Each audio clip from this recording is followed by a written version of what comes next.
আইলে ধরতে পারবা? আইলে ধরে উঠতে পারবা? সেই কষ্ট।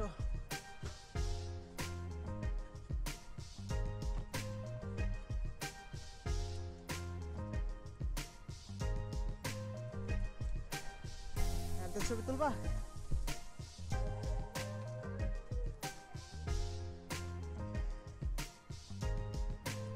এডিনবার্গ ক্যাসল স্টেয়ার্স দিয়ে অনেক উপর আসলাম, আবার ওই পাশ দিয়ে যাইতে হবে।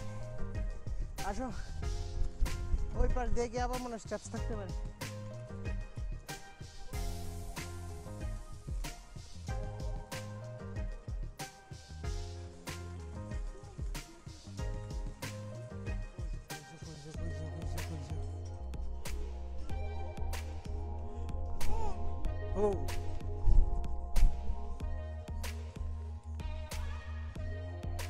আসতে পারতেছ? হলিডে সহজ না, হলিডে অনেক কঠিন একটা ব্যাপার। কত লম্বা স্ট্রিট আসছি, মনে হয় যে 2 বছরের ব্যায়াম একদিনে করলাম। ফাইনালি এই যে এডিনবার্গ ক্যাসল।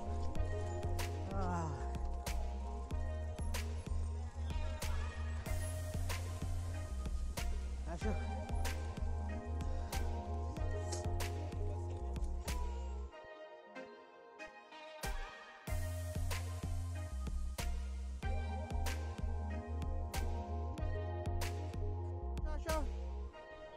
আমরা এখন এডিনবার্গ ক্যাসলের সামনে আছি। ওইদিকে কিছু কামান টামান রাখা আছে, বোঝাই যাচ্ছে যে যুদ্ধের জন্য পুরোপুরি প্রস্তুত ছিল তখনকার আমলের এডিনবার্গ ক্যাসল। পুরো প্রটেক্টেড।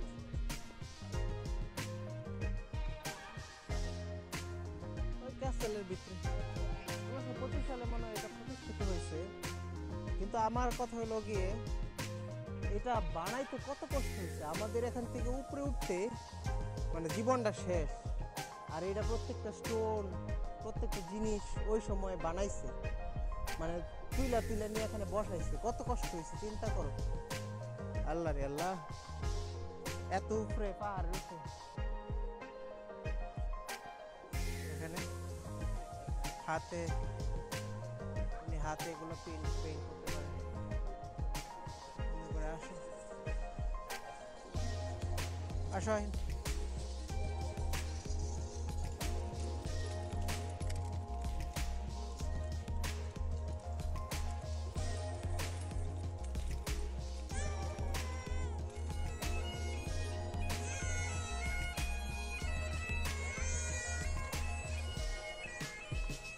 দেখো এডিনবার্গের স্কটল্যান্ডের ট্রেডিশনাল ড্রেস পরে ট্রেডিশনাল মিউজিক বাজাচ্ছে। এটা বাজানি এত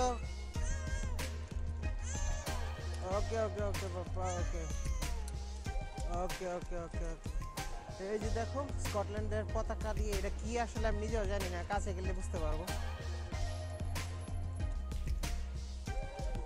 কেউ চাইলে এখানে এই যে স্কটল্যান্ডের ট্রেডিশনাল ড্রেস বাচ্চাদের, মহিলাদের, পুরুষদের সবারই কিনতে পারেন। কিন্তু ফানি লাগতে পারে কারণ ট্রেডিশনাল ড্রেসে পুরুষরা স্কার্ট পরে, একটু ফানি হয়তো লাগবে। এটা হচ্ছে ব্যাংক অফ স্কটল্যান্ডের বিল্ডিং। এটা 1695 সালে প্রতিষ্ঠিত হয়েছিল। আজকে থেকে মোর দেন 200 বছর আগের এই বিল্ডিংটা। 200 বছর আগের বিল্ডিং এর কারুকাজ কি অবস্থা, আল্লাহ কেমনে করে যে করছে ওরা। কত মানুষের ব্রিটিশ আগে স্লেভ হিসেবে আনতো কালোদের, বুঝছাই না, এগুলো করাইতো।